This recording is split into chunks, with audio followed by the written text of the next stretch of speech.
데일리 브리핑.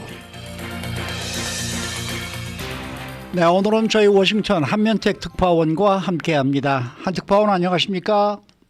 네, 안녕하십니까. 워싱턴입니다. 네, 지난 주말 이 한쪽에서는 34년 만에 육군 열병식이 열렸는데 또 한편에서는 초대형 반 트럼프 시위가 펼쳐졌습니다. 어떻게 나라가 완전히 둘로 갈라진 듯한 그런 느낌이 들었는데요. 네, 그렇습니다.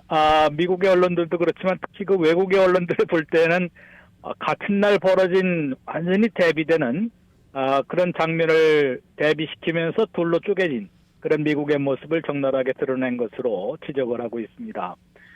물론 여러 가지 이제 공교롭게 겹친 게 좀 있기 때문에 좀 더 어떻게 보면 그렇게 비춰진 것 같습니다. 네. 왜냐하면은 워싱턴 DC에서 열린 군사 퍼레이드 열병식을 보면은 미 육군이 창설된 지 6월 14일로서 250주년을 맞았거든요. 네, 그게 내년이 250주년 독립기념일인데 그거보다도 1년 앞서서 육군이 창설이 됐습니다. 어허. 그리고 6월 14일에 창설이 됐기 때문에 250주년 미국도 이렇게 꺾어지는 그런 날짜를 굉장히 중시하거든요. 네. 그러다 보니까 250주년 육군 창설 기념식을 성대하게 펼치는 것은 누구나 이해할 만하고 또 그것을 통해서 자부심과 또 이렇게 이제 애국심을 좀 고취할 수도 있는 그런 열병식으로도 이제 간주가 될 수 있겠습니다만은 이제 아주 또 기막히게 우연이겠습니다만은 트럼프 대통령 생일과 같은 날이 돼버렸습니다. 이건 어떻게 본인이 그때 태어나고 싶어서 태어난 것도 아니고 육군이 창설된 날을 골라서 태어난 것도 아니기 때문에 어쩔 수 없는 거 아니겠습니까? 그러다 보니까 이제 이게 처음 트럼프 대통령이 이번에 처음 인지를 하고 이때 한번 거창하게 열병식을 하겠다라고 생각한 것은 아닙니다. 이미 임기 1기 때 그렇죠. 나의 생일과 육군 창설일이 같다는 것을 이제 알고 이제 그때부터 한번 이렇게 거대한 열병식을 갖고 싶어 했었거든요. 근데 네. 오이밭에서 가끈을 고쳐매지 말라는 한국 속담도 있지만은 괜히 그런 오해를 사갈 거 아니겠습니까? 그 다음에 이런 열병식을 하려면은 돈이 많이 또 4,500만 달러나 이번에 들었습니다. 근데 예산 삭감한다 그러고 메디케이드, 푸스탬프까지 지금 모조리 깎는다고 해놓고서는 또 이제 그 연구기금 같은 것도 많이 삭감하는 어디서 많이 듣던 그런 소리가 트럼프 행정부에서도 공화당에서도 지금 터져나오고 있거든요. 그런데 이제 이런 대규모 열병식을 해서 되겠느냐. 이런 꼬투리를 잡힐 수가 있었는데 이것을 강행한 것입니다. 한 가지 다행스러운 것은 행진하는 사람들, 열병하는 미군들 보면은 정말로 민주군대답게 연습이고 뭐고 할 필요도 없었. 그냥 저도 그거 보면서 그랬습니다. 예, 네.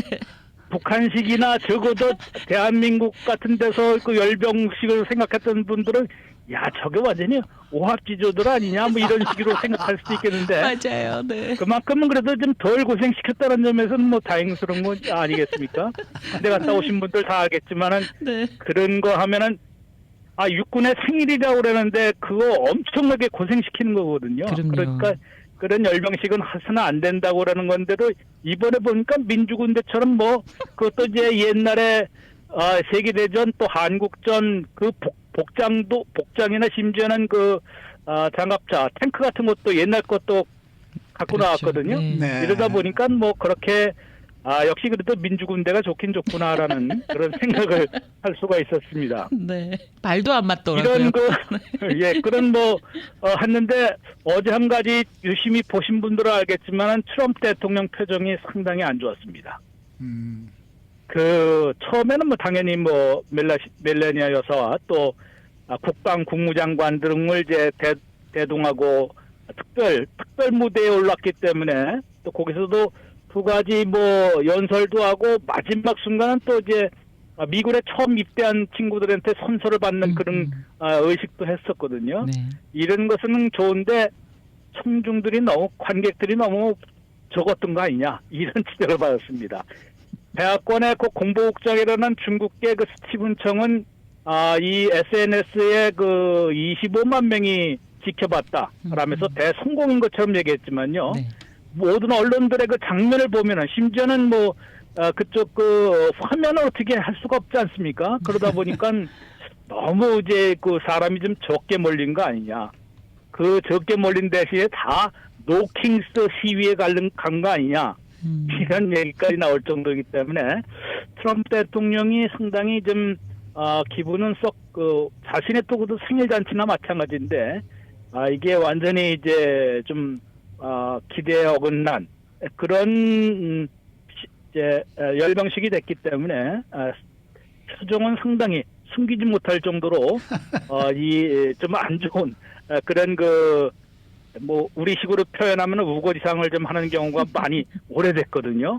올해 그 장면에 포착이 됐기 때문에 상당히 그 참모질이 또 문책당하지는 않을까라는 그런 걱정도 나오는데 아무튼 뭐 그런 데서 거기서 한 20분 거리에선 또 그 뭐 시위도 있었지만 워싱턴 DC의 노킹스 시위는 그거는 말 그대로 그냥 요식행위에 그쳤고요. 어제 토요일 날 같은 그거보다 먼저 열린 것이죠. 미 전역에서 이게 200개 이상의 단체들이 연합을 해서 연 거거든요. 얼마 전에도 한번 뭐 대규모 시위가 있었습니다만은 그때보다도 훨씬 더 많은 뭐 자기 주최 측 주장은 500만 명 이상이 참여했다고 합니다. 근데 뭐 로스앤젤레스에서도 한 20만 명이라고 하는데 2만 명이라고 하는데 거기서 계신 분들이 더 잘 아시겠지만은 제일 많이 모인 데는 필라델피아 같습니다. 필라델피아는 미국이 태어난 그런 발원지 아니겠습니까? 네. 그러다 보니까 필라델피아에 한 10만 명이나 움집한 것으로 미 언론들은 보도하고 있고요. 또 뉴욕도 한 5만 명, 미니애폴리스니 전국 곳곳 이 민주당 아성 지역만 아닙니다. 전부 거의 대도시들에서는 전부 그렇게 그 시위가 나왔는데 그 이유가 단지 이민 단속의 문제만은 아니지 않습니까? 네, 갖가지 이해관계들이 다 걸려있는 단체들이 다 나왔기 때문에 정말로 트럼프 대통령의 이런 뭐 정책에 대해서도 있겠지만 그 스타일에 대해서 왕처럼 굴고 독재자처럼 구는 거 아니냐. 이래서 미국의 250년 되는 이제 미국의 왕은 없었다. 그래서 노킹스입니다. 노킹스인데 왜 왕처럼 이렇게 행동을 하느냐. 그 다음에 독재자처럼 그렇게 구느냐. 그래서 트럼프는 물러나야 된다. 이런 소리까지 지금 구호를 외치는 것이 토요일 날 아주 상당히 울려 퍼졌거든요. 네. 그러다 보니까 이쪽에는 사람은 별로 없고 이 바깥에서 그에 앞서서 상당히 최대 군중이 이렇게 움집한 것 꼭 2,000곳이라고 하면 뭐 시골 곳곳에서까지 다 시위가 있었던 거 아니겠습니까? 네. 이러다 보니까 이게 보이지 않는 큰 압력이 될 수도 있기 때문에 트럼프 대통령으로서는 상당히 표정을 관리하기가 어려웠던 그런 토요일 아니었느냐 이런 생각이 듭니다. 네. 또 한 가지 흥미로운 부분은요. 굉장히 평화적으로 시위가 일어났다는 겁니다. 그렇게 크게 네. 불상사는 없었다라는 생각이 들어서 아니 미국에도 이렇게 평화적인 시위를 할 수 있나 했습니다만은 하지만 또 일부 지역에서는 격한 충돌 또 총격으로 사망자도 발생하고 우려될 만한 그런 사항도 있었습니다. 이 내용도 좀 알려주시겠어요? 500만 명이나 모인 또 2,000곳에서 한 시위가 사실은 평화적으로 끝날 수 있었던 것은 그 빌미를 주지 말자고 얘기하지 않겠습니까? 네. 단체들도 그렇고 참여자들도 그렇고 로스앤젤레스에서 그렇게 이제 조금 과학 행동이 나오고 그러면은 경찰이 일단은 먼저 막아야 되는데 그것이 능력이 테스트 이 무너지기 전에 그냥 주방위군 투입을 결정을 해버리니까 네. 그런 빌미를 주어서는 안 된다. 이게 바로 트럼프 행정부가 기다리고 있는 것이다라는 인식이 널리 확산이 됐기 때문에 비교적 그로 평화적으로 끝마치려 했던 것으로 평가가 됩니다. 그러나 뭐 역시 그런 많은 적에서 또 그 넓은 미국 땅에서는 별의별 사건이 또 많지 않습니까? 그렇죠. 뭐 가장 공포스러운 혼란과 공포를 안겨준 것은 미네소타에서 벌어진 것인데요. 예. 주 의원, 하원 의장을 지낸 그 여성 하원 의원이 있고 또 주 상원 의원이 있는데 이 커플들이 이게 어디 행사에서 간 것도 아니고 그거 한 10마일 떨어져 있는 이웃에 살고 있는데 같은 용의자가 그 집들을 찾아가서 총격을 가한 겁니다. 맞습니다. 이건 분명히 정치 테러 아니겠습니까? 그럼요. 그런데 주 하원 의장을 지낸 여성 하원 의원과 그 남편은 사망을 했고요. 맞습니다. 주 상원 의원 부부는 그래도 목숨은 건졌습니다만 중태로 지금 입원 치료를 받고 있습니다. 이 사람이 57세인가 그런데요. 이게 분명히 이제 그런 민주당 정체가 아주 혐오하는 그런 그 반감을 표시를 해왔다고 잘 아는 주변 인물들이 그 경찰에서 진술하고 있고요. 또 그의 차량에서 바로 노킹스라는 그런 팻말이 좀 나온 것으로 볼 때는 그 시위가 그렇게 번지는 것을 보고 상당한 그 반감을 해서 행동에 옮긴 거 아니냐. 그런 그 정치 테러로 지금 간주가 돼 있어서 이런 것이 총기의 나라 미국에서 확산이 된다면 말 그대로 정말로 엄청난 사태로 번질 수 있는 것이거든요. 네. 그러다 보니까 상당히 우려스러운 사건이 아닐 수가 없었습니다. 여기 유타주의 솔렉시티에서도 총격 사망이 한 건이 발생했는데 이건 약간의 성격이 다릅니다. 어떤 그 사람이 청년이 라이플 총을 이렇게 휘두르는 모양입니다. 그러다 보니까 거기에 이제 안전요원으로 나온 자원봉사자겠죠. 그 단체원이 거기서 그 청년과 얘를 향해서 권총을 발사한 것이죠. 그러니까 이제 대량 살상극이 있을지도 모르기 때문에 선제 공격을 한 것인데 정작 그 21세의 그 장총을 갖다가 흔든 그 친구는 가벼운 상처밖에 안 입고 옆에 있던 관객이 청중이 그냥 총격을 맞아서 또 사망을 하는 그런 불상사가 있었습니다. 그런데 뭐 이게 안전요원에서 대규모 이는 테러일 줄 알고 미리 그 선제 공격을 한 것이기 때문에 그 사람을 처벌할 수는 없을 거 아니겠습니까? 네. 그래서 지금 21세 이 라이플을 휘둘러갖고 그런 오해 사건, 총격 사건으로 사망자까지 발생시킨 이 사람을 그 총격 살인 혐의로 지금 기소를 하고 있는 것으로 보입니다. 이러다 보니까 뭐 이렇게 두 가지 총격이 연결된 그런 사건이 있었고 로스앤젤레스와 오레곤에서는 이제 경찰이 체류가스까지 쏘는 그런 사태가 부딪혔던 모양입니다. 네. 그다음에 버지니아의 제가 사는 데서 가까운 곳인데요. 거기에서는 또 이제 차량을 고의로 돌진을 시키는 그런 그 사태가 있었습니다만 다행히도 큰 버지니아에서는 부상자가 발생하지 않았고요. 저쪽 다른 유타주인데 거기도요. 유타주에서는 한 6명이 부상하는 그런 사건이 있었습니다. 그러나 저러나 이 트럼프 대통령이 농장이나 식당, 호텔에 대한 일터급습을 전격 중지시키지 않았습니까? 이건 네네. 어떤 이유에서 이런 걸 중지시켰을까요? 네, 뭐 업계가 상당히 불안감 또 이제 피해를 직접 입을 수 있다라는 하소연을 했던 모양입니다. 네, 본인이 지금 호텔 사업을 해오지 않았습니까? 네, 맞습니다. 그러니까 역시 그 상황을 잘 아는 분이기 때문에 그런지 농장 막 추적신까지 그 장면이 공개됐고 육가공 공장도 덮쳤습니다. 그 이제 네브라스카에 있는 오마하에 있는 육가공 포장 공장, 식당, 호텔 같은 데를 이제 하면은 손님들한테도 이제 상당히 공포를 안겨줄 수 있는 것이고 업주들은 그야말로 또 이 사람들을 다 잡아가기 전에 아예 잠적하지 않겠습니까? 예. 그러다 보면 대규모 잠적 사태 때문에 결국은 사업하기가 어려운 그러다 보니까 트럼프 대통령이 긴급 지시를 했습니다. 이들에게 오랜 이들 직종에서는 이 오래된 그런 일해온 사람들을 갖다가 대체할 수 있는 그런 대체가 불가능하다.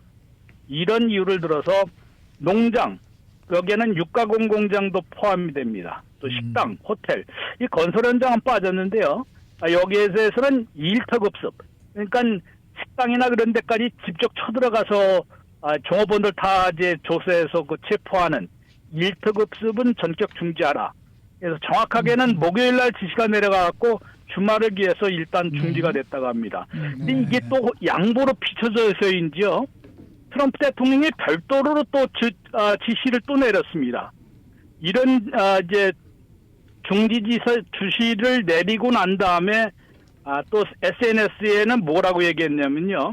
아이스는 모든 능력을 갖다가 총동원해서 대규모 대도시들에서의 그 추방작전 안에 박차를 가해서 사상 최대 규모의 불법 체류자 체포 추방작전을 달성하도록 하라. 그러니까 그 도시까지 또 얘기했거든요. 로스앤젤레스, 네. LA 들어가죠. 시카고, 뉴욕. 이런 데에서는 정말로 이제 막 부지런한 얘기겠죠. 물론 식당이나 이런 농장이나 육가공 공장, 호텔 같은 데를 덮치는 이것만 하지 말고 다른 것으로 또 잡으라 그러니까 아주 상당히 또 아이스가 그 볼멘소를 먼저 했거든요. 하루에 3,000명씩 잡으라 그래서 이렇게 또 일터 단속 급습을 한 것인데 이게 또 경제적으로 타격을 받으니까 하지 말라고 그랬는데 그러면은 목표를 낮춰주든지 뭐 이래야 되는데 네. 그거는 또 이제 양보로 예. 비춰질 수 있으니까 네네. 그래서 공화당 아성 지역 말고 네. 이른바 피난처들로 중심으로. 비협조적인 네. 민주당 아성 지역에 있는 대도시들 로스앤젤레스나 또 뉴욕이나 시카고 네. 이런 데는 아마 덴버도 들어갈 겁니다. 네. 말은 안 했지만 이런 데에서 보스턴 이런 알겠습니다. 지역에서의 이민 단속, 불법 체류자 단속과 체포, 구금, 예. 추방까지 네네. 아주 박차를 가라라는 또 지시를 별도로 내려서 아무튼 뭐 트럼프 대통령이 굽혔다고 보기에는 어려우니까 상당히 조심들 하셔야 될 것 같습니다. 알겠습니다. 오늘 말씀 잘 들었습니다. 네, 고맙습니다. 네, 워싱턴 한면택 특파원 함께했습니다.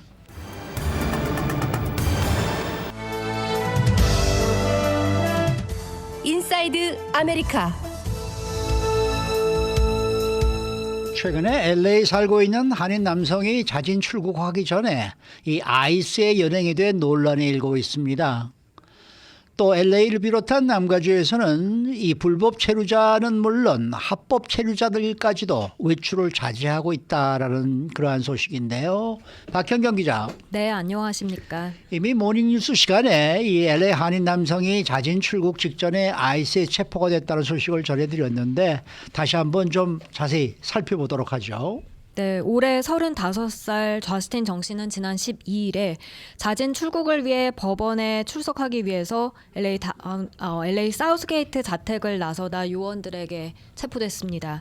요즘 워낙 이민 급습 작전에 체포됐다는 소식이 자주 들려와서 또 그런가 보다 할 수 있지만요. 이번 LA 한인 남성 연행 소식에서 좀 다른 점은 그 바로 다음 날인 13일 정 씨가 이미 한국행 항공권까지 구매해서 자진 출국하기로 예정돼 있었다는 겁니다. 가족은 정 씨가 그렇게 자진 출국 전날 연행됐다고 주장하고 있습니다. 네, 이 정 씨의 체포 당시 상황은 어떻게 알려졌습니까? 정 씨의 아내 네프탈리 카레라가 당시 상황을 영상으로 촬영해서 예. 소셜미디어 틱톡에 공개하면서 알려지게 됐습니다.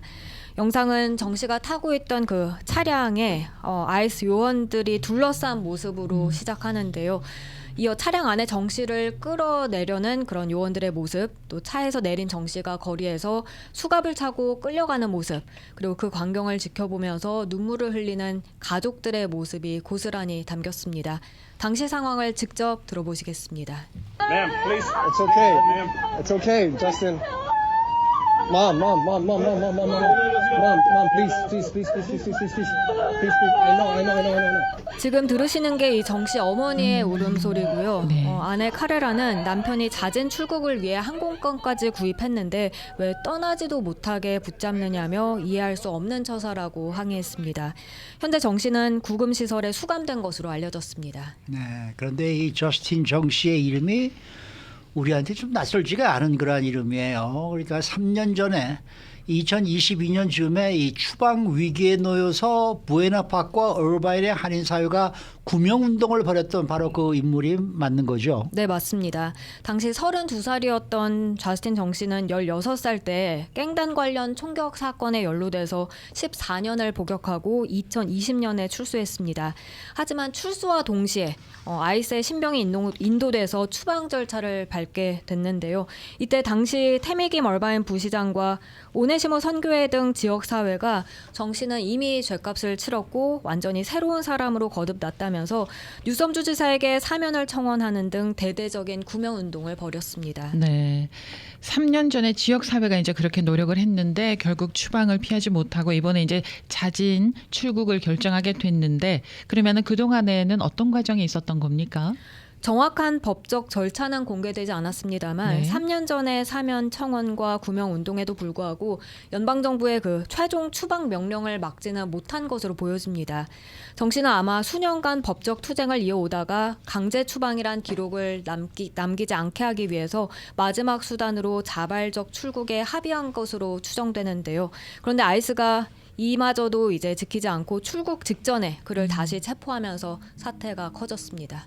예, 결국 3년에 걸친 한 청년의 노력이 좌절된 것이다라는 그런 이제 분석이 나오고 있고 이 과정에서 그의 삶에도 많은 변화가 있었다라는 얘기네요. 네, 3년 전 사면을 호소할 때만 해도 그는 갓 출소한 청년이었는데 지금은 한 가정의 가장이자 곧 태어날 아이의 아빠가 됐습니다.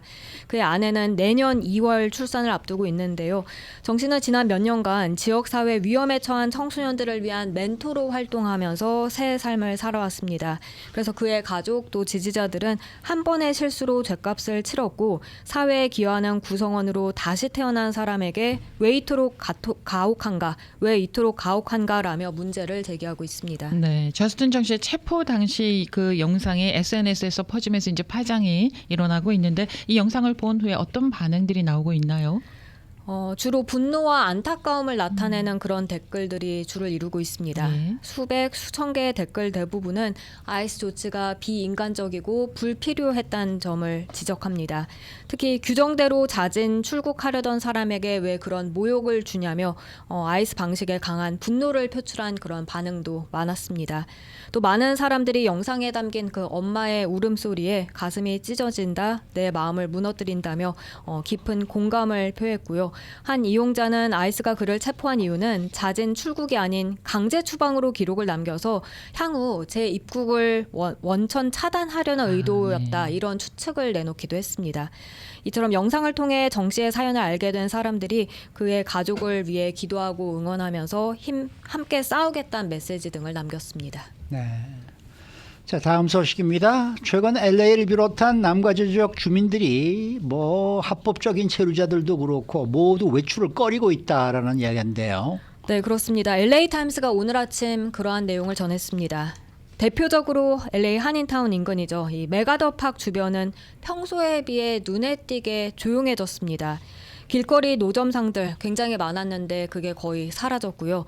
지역 주민들은 슬픔과 공포가 퍼져 있다며 극도로 조심스러운 일상을 보내고 있다고 전했습니다. 인근 한 복싱 체육관에서도 업주가 직접 주기적으로 주변을 순찰하면서 불안감을 진정시키려 애쓰는 모습이 목격됐습니다. 네, 다우니 지역에도 우리 한인들이 많이 살고 계시는데 다우니 지역의 상황 좀 전해주시겠어요? 네, 다우니는 한인들도 많이 있습니다만 한때 멕시칸 베벌리힐스로 불릴 만큼 중산층 라티노들도 많이 거주하는 지역인데요. 그런데 최근 이민 단속이 집중되면서 시 전역에 공포가 확산됐습니다. 예. 다우니는 교회, 카워시 이런 이민 급습 작전이 벌어지는 소식 전해드렸었는데요. 마리오 트루이오 시의원은 심지어 합법 체류자들까지도 라티노란 이유만으로 집 밖을 나서길 두려워한다고 말했습니다. 시내 중심 상권도 유령 도시처럼 한산해진 상황입니다. 그런가 하면은 농촌 지역의 상황도 궁금한데 이 캘리포니아주 농촌 지역은 어떻습니까? 벤투라 카운티의 주요 농업지대죠. 이 옥스나드에도 큰 변화가 감지됐습니다. 평소라면 딸기밭에서 분주하게 일하고 있어야 할 농장 노동자들이 최근엔 거의 보이지 않고 있고요. 여러 농장 입구는 자물쇠로 잠겨 있습니다. 이건 며칠 전 아이스 요원들이 벤츄라와 산타바바라 카운티 농장에 급습해서 최소 35명을 체포한 여파로 풀이되고 있습니다. 네. 이렇게 이제 광범위한 단속이 일어나고 있는데 지역 사회에 어떤 영향이 어떻게 끼쳐지고 있나요? 무엇보다 공포 문화가 형성되고 있다는 평가가 나옵니다. 경제적으로는 상권이 위축돼서 큰 우려를 낳고 있죠. 또 사회적으로는 이웃 간 신뢰와 공동체 연결망이 약화되고 있다는 평가고요. 특히 단속 대상이 명확하지 않고 인종적 편견이 개입될 수 있다는 우려가 커지면서 남가주 전역에 이 이민자 커뮤니티의 불안감이 커졌다는 분석이 나오고 있습니다. 자, 마지막 소식입니다. 지난 주말 시위 소식과 함께 뉴스를 도배한 소식이 또 하나 있었습니다. 지금 현지에서 기자회견들이 지금 열리고 있는데요. 미네소타주에서 발생한 주 의원 총격 사건이 바로 그 사건입니다. 요 기자가 검거가 됐죠. 네, 이 사건은 지난 14일 토요일 발생했고 그 다음 날인 어제 범행 하루 만에 용의자는 체포됐습니다. 미네소타 램지 카운티 셰리프국이 어제 미니애폴리스 남서쪽 한 들판에서 57살 용의자 벤스 볼터를 체포했다고 발표했는데요. 볼터는 당시 무장한 상태였지만 물리적 충돌은 일어나지 않았습니다. 용의자는 어떤 사람으로 지금 알려지고 있습니까? 트럼프 대통령의 지지자이자 반낙태 활동가로 종교 관련 비영리 단체를 운영해온 것으로 알려졌습니다. 또 그의 차에서는 70여 명의 정치인 명단이 적힌 노트가 발견됐고요. 이 명단에는 낙태 시술 의사, 팀 월즈 미네소타 주지사, 에이미 클로버샤 연방 상원의원도 포함됐었던 것으로 전해지고 있습니다. 이 볼터에게 적용된 혐의는 뭡니까? 볼터에겐 2급 살인 혐의 2건 그리고 2급 살인 미수 혐의 2건이 적용됐습니다. 범행 동기는 아직 최종적으로 확인되진 않았습니다만 정치적 동기에 의한 표적 범죄로 보인다는 의견에 무게가 실리고 있는데요. 팀 월즈 주지사가 정치적 암살로 보인다고 밝혔었습니다. 네. 그리고 이 사건 이후에 공직자 그 개인정보 공개 관행에 대한 논란이 커지고 있더라고요. 네, 미국에선 공직자들이 유권자와의 소통과 신뢰 형성을 이유로 해서 자택 주소를 그 홈페이지나 캠페인 웹사이트에 공개하는 경우가 많다고 합니다. 하지만 이번 사건을 계기로 해서 이런 관행이 심각한 안전 위협으로 이어질 수 있다는 그런 우려가 제기되고 있습니다. 그 체포된 용의자 차의 안에서 45명의 이 미네소타주 정치인들의 리스트가 발견이 됐다고 그러던데, 그러니까 이번 그 살인 사건을 저지른 그러한 거 외에도 또 다른 사람들을 노렸던 것이 있지 않나 이런 생각이 드는데 실제로 지금 어떤 대응 조치가 이루어지고 있는 거예요? 노스 다코타주는 모든 주의원들의 자택 주소를요 의회 공식 홈페이지에서 삭제시켰습니다. 그런가 하면 버지니아주 페어팩스 카운티 경찰은 순찰을 강화했고요. 미시건주 경찰은 의원들을 대상으로 보안 브리핑을 실시했습니다. 그리고 일부 주의원들은 총기 소지 허가를 신청하는 등 자구책 마련에 나섰습니다. 네, 주의원들의 보안 문제가 특히 부각되고 있지 않습니까? 네, 대통령이나 주지사와 달리 대부분 주의원은 근무 시간 외에는 사실 경호 인력이 배정되지 않죠. 이번 총격 사건의 피해자였던 의원들도 모두 경호 없이 일반 주택에 거주하고 있었는데요. 사실 이미 온라인상에 퍼진 정보로 인해서 이제 와서 주소를 삭제하는 것만으론 안전을 보장하기 어려운 현실이 드러났다는 우려가 나오고 있습니다. 네, 수고 많으셨습니다. 고맙습니다. 박형경 기자였습니다.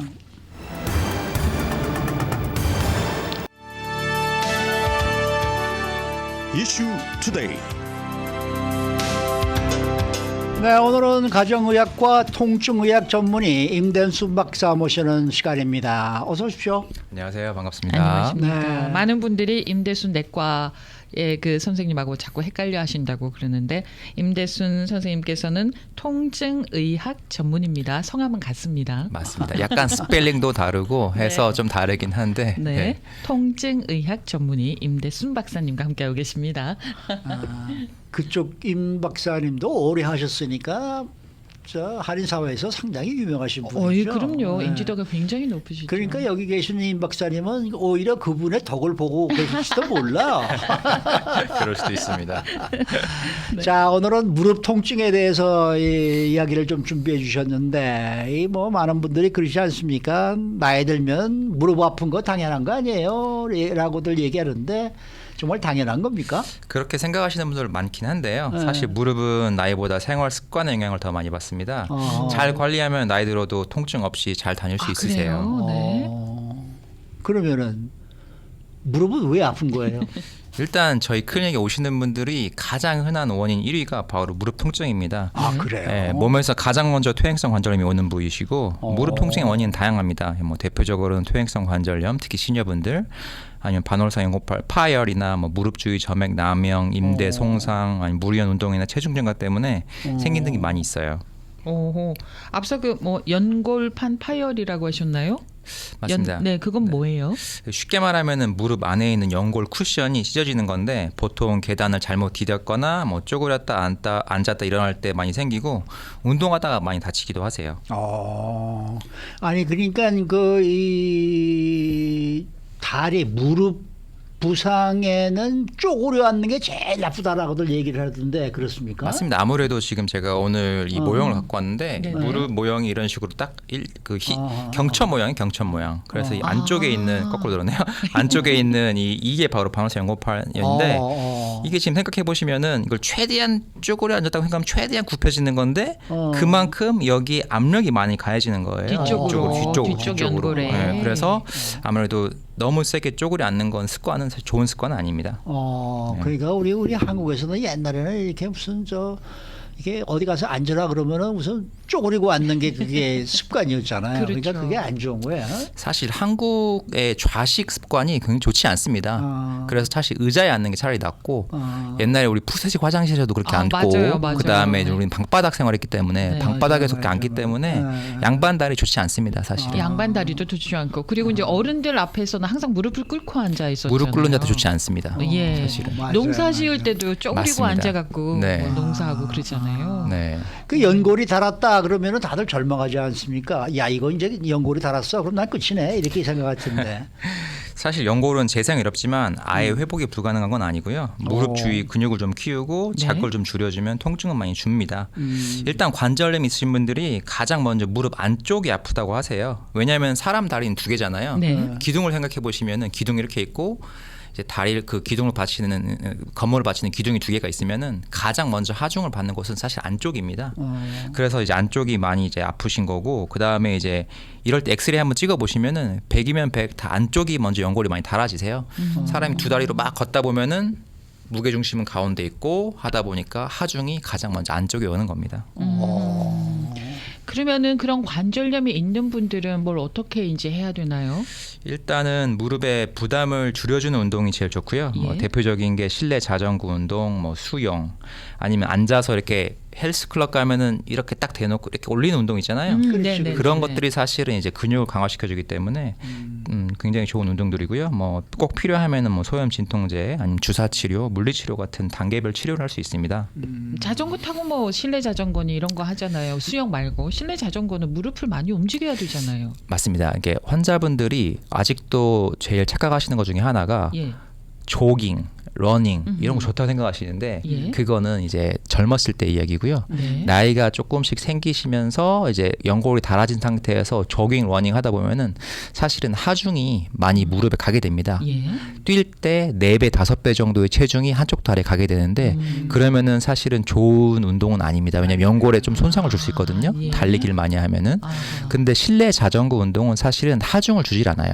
아, 그렇군요. 그래서 우리가 임팩트라고 하긴 하는데 그 예. 그래비티 체중과 그 그래비티 그 압력 그 뭐라고 예. 하죠? 그 한글말로 중력 예. 때문에 자꾸 이렇게 누르다 보면은 안 좋은 영향을 미치는데 실내 자전거 운동은 사실은 그런 이제 하중이 없고 뭐 그래비티에 반하는 운동이 아니기 때문에 네네. 자전거를 막 타게 되면서 오히려 좀 약간 인텐시티를 좀 올리면 사실 그게 사실 근육 운동이 됩니다, 사실은. 아, 그렇군요. 예.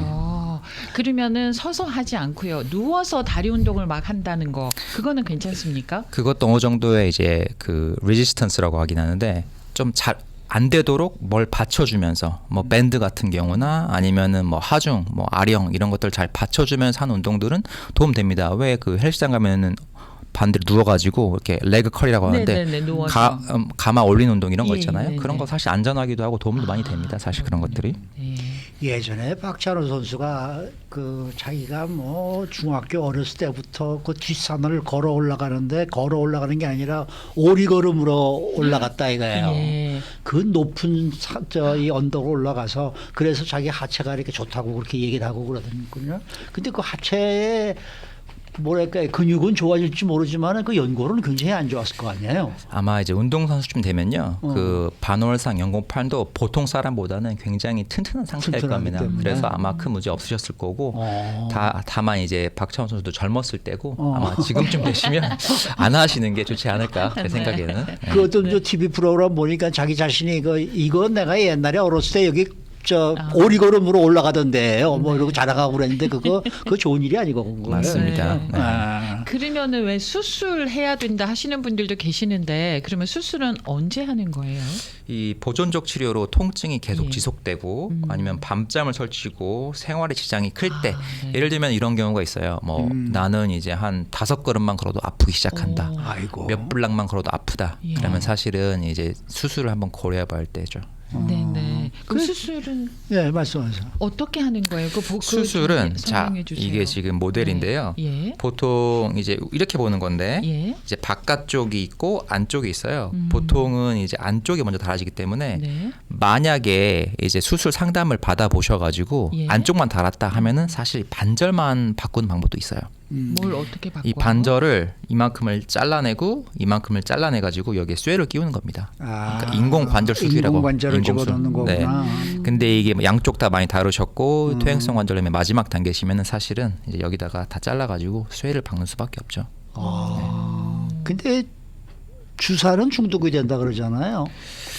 사실 근데 이제 그런 거 오해를 많이 하시는데 예. 이렇게 생각 한번 해볼게요. 그러면 수술을 하시겠어요? 주사를 맞으시겠어요? 하면 사실 수술이 몸에 부담이 많이 되는 그럼요. 건 사실이고요. 네.